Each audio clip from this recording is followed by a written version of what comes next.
cheesesteak and the classic hamburger, which one is the best? It's impossible to decide because they're two stone cold classics. They are two of the very best sandwiches, period. Okay, so today we are creating a new classic, and that is the Philly cheesesteak sandwich. You're going to absolutely love this. Now, people have a few issues creating both the cheesesteak and the classic hamburger at home. Obviously, in the restaurants and the experts, they do things slightly different, but at home, people do things a little bit wrong. Firstly, the cheesesteak.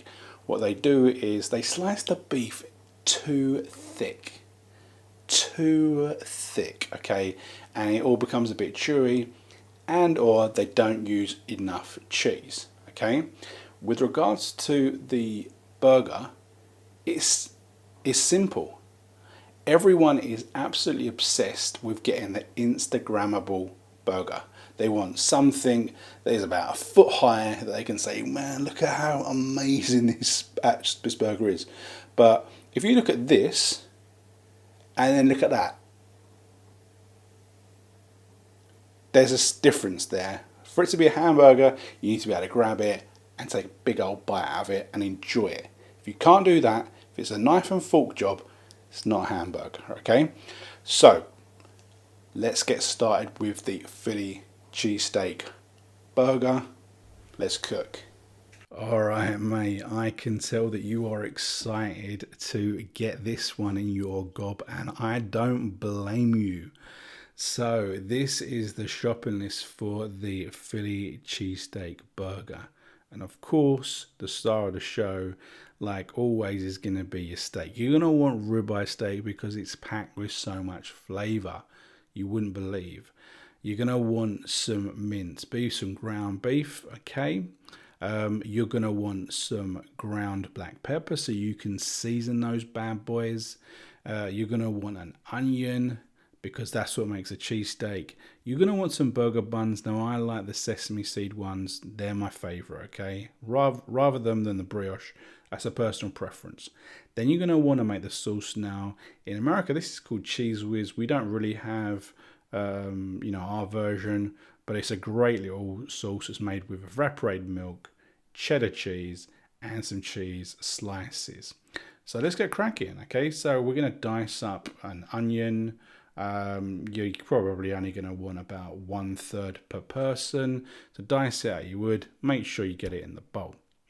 And then you're going to be making these beef burger patties. So you can see I've got about 500 grams of beef there.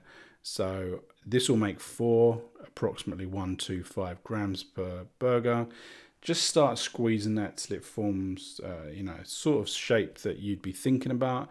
But I like the burgers to be as thin as possible, right? And my technique for that is to use some greaseproof paper. Make sure you get it in a circular shape because you want it to be going in the buns, and you'll be surprised. I actually get this bang on in terms of the size. So check that out at the end of the video.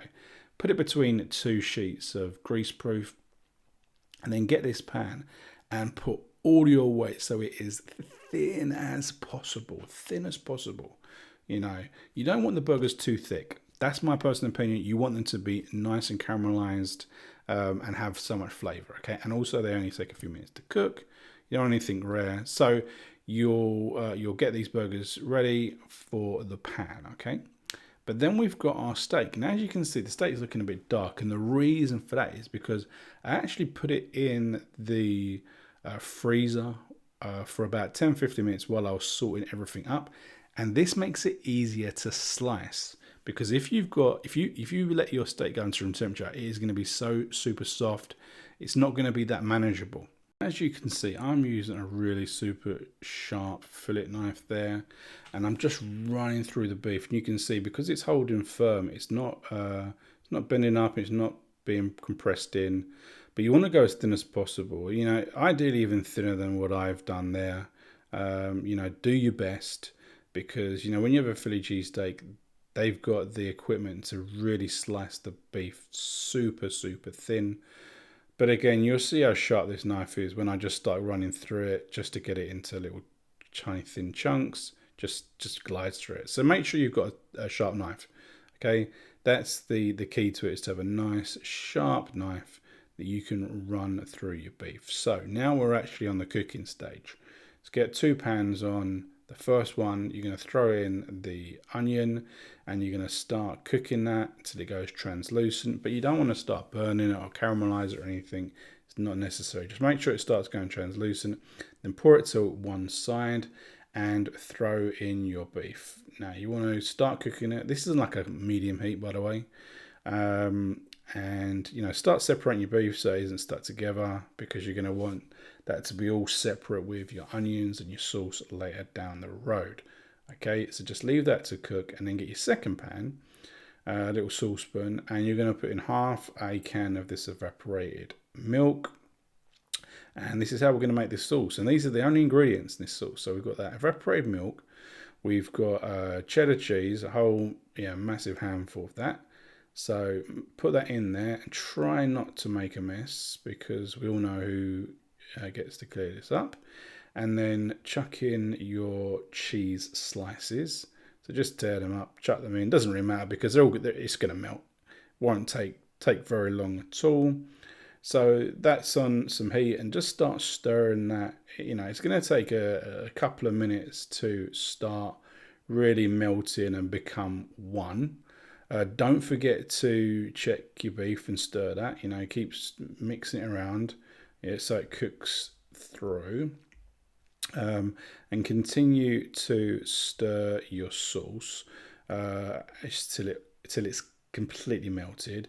Once it's completely melted and it starts to bubble up, what you'll notice is that the sauce thickens. It's quite crazy considering it's just cheese and cream, but it does actually thicken. You can see it's starting to coat the spoon. It's starting to stick to the pan, and that is a sign that it's thickening. Now you want to keep stirring this, because you don't want to get it. You don't want to burn your sauce. That's the last thing you want. Okay, but make sure the heat isn't too hot so it actually burns. But once it thickens up, you move across to your steak and your onions and just mix them through so they're fully combined.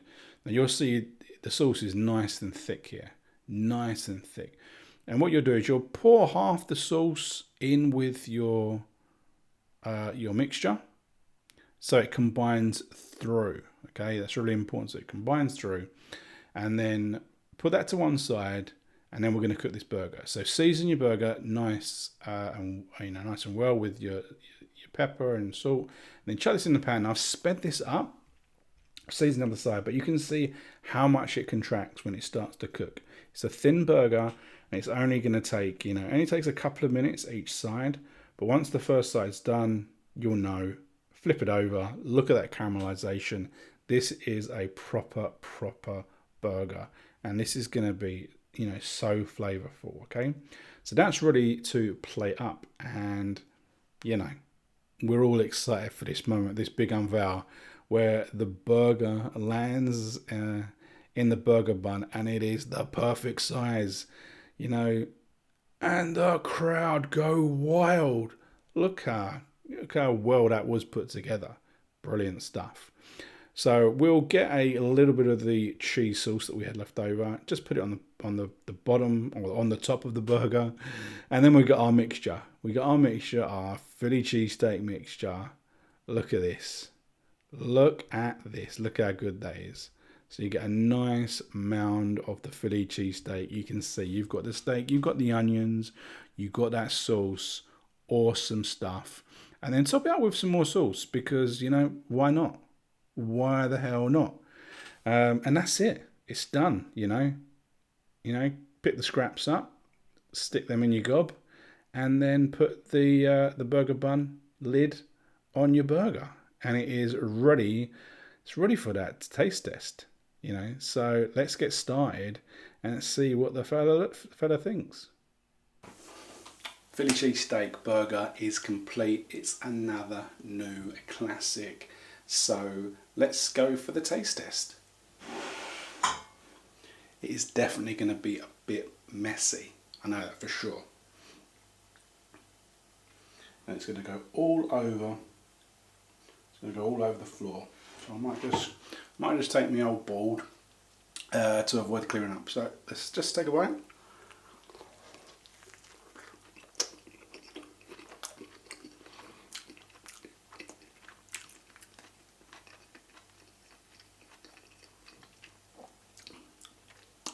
You know when you get the nod, it's a good one. It's a bit messy and it could benefit from two hands, but for the purposes of this, let's take another bite and see how much more I can get into my beard.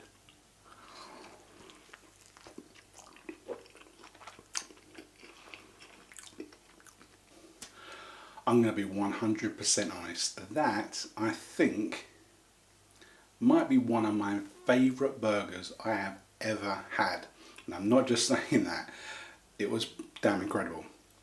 And I would highly recommend anyone check that out. And the creation of your own sauce. This kind of sauce is called Cheese Whiz in the US. In the UK here, we don't really get that, which is part of the reason why I made it from scratch. Well worth the effort in comparison to using slices, cheese slices for example. Just completely changes the whole flavour profile. It's absolutely brilliant. And I would say I make cheesesteaks fairly often. This has elevated it to just a whole new dimension in terms of flavour. It's a new classic, as I said. So, if you like what you see, give us a thumbs up. Really do appreciate it. Let me know in the comments if you tried it out, and of course subscribe for all the latest videos. We'll see you next time for another one.